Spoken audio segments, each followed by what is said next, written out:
Let's talk about sleep. Sleep is a very important part of our health. Sleep helps us physically, mentally, relationally. When we don't get a good night's sleep, it really impairs the ability of our immune system to respond to challenges like different bacteria and viruses in our body. So we want at least 7 hours of sleep. 7 to 9 hours would be ideal. Having a good night's sleep is really important in preventing Alzheimer's disease. When we are getting really good quality, a good night's sleep, that's when the cleaning mechanism of the brain really ramps up to get rid of the different things in our brain that could cause us to have difficulties with our memory that could lead to Alzheimer's disease. That's the glymphatic system. It helps wash out the things out of our brain that might compromise our ability to think or remember things. So good night's sleep, really important to preserve our cognition and avoid Alzheimer's disease. What are some things that we can do to get a good night's sleep? We need a cool room,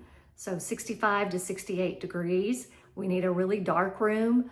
Darkness clues the brain in that it's nighttime and we need to sleep. Having light is disruptive. And on that same note of light, the light in our cell phones, in our devices, our iPads, our computers, but particularly our cell phone, because we typically hold that right in front of our eyes. It emits a particular kind of light that is stimulating to our brains. So avoiding that for at least 2 hours before you go to bed is a good idea.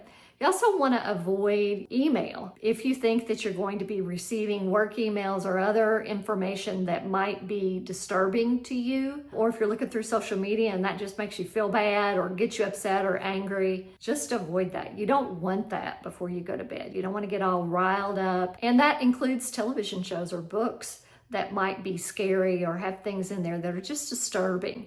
You don't want to put that in your brain right before you go to bed. You want to be able to be restful. It's best to avoid alcohol. Alcohol helps us go to sleep potentially. It may make us feel relaxed and maybe we go to sleep a little bit easier, but alcoholic beverages typically result in a very fragmented night's sleep. So sleep fragmentation means you're just tossing and turning. You're not really getting a lot of really good quality deep sleep. So alcohol is not good for quality sleep. Coffee, caffeinated beverages also.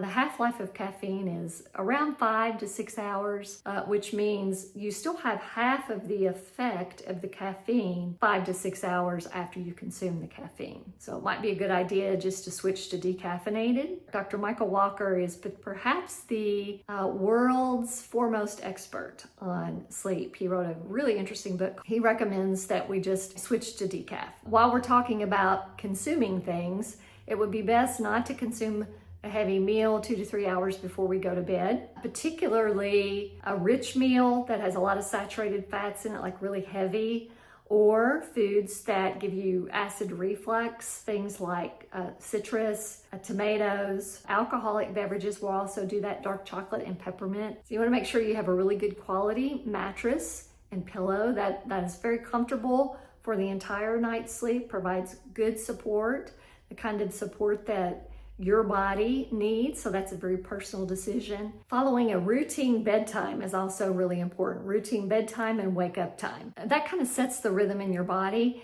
and once you get in that rhythm, then you are apt to have better rest. If you snore, or if you're just not able to get a good night's sleep, you might need to be evaluated for sleep apnea or other sleep disturbances. Sleep apnea is when you have episodes in the night when you are not getting oxygen. You basically stop breathing for a little while. If you've ever watched anyone or watched a video of someone with sleep apnea, it's really disturbing to watch them. You just want to say, you've got to breathe. And you can imagine how hard that is on the body. That's very stressful on the body, increases the risk of all kinds of serious conditions like heart disease. They've come a long way in their treatments for sleep apnea. Not everybody has to wear the big mask for the CPAP now. They have different ways of handling sleep apnea. If the sleep apnea is not severe, if it's mild or mild to moderate, there's something kind of like a retainer that you would wear in your mouth that repositions your jaw so that your airway stays open. And that's been shown to be very effective as well. These are just all suggestions that might be helpful, but you have to personalize your plan. If you found this video helpful, please leave me a comment comment, like, and be sure to subscribe.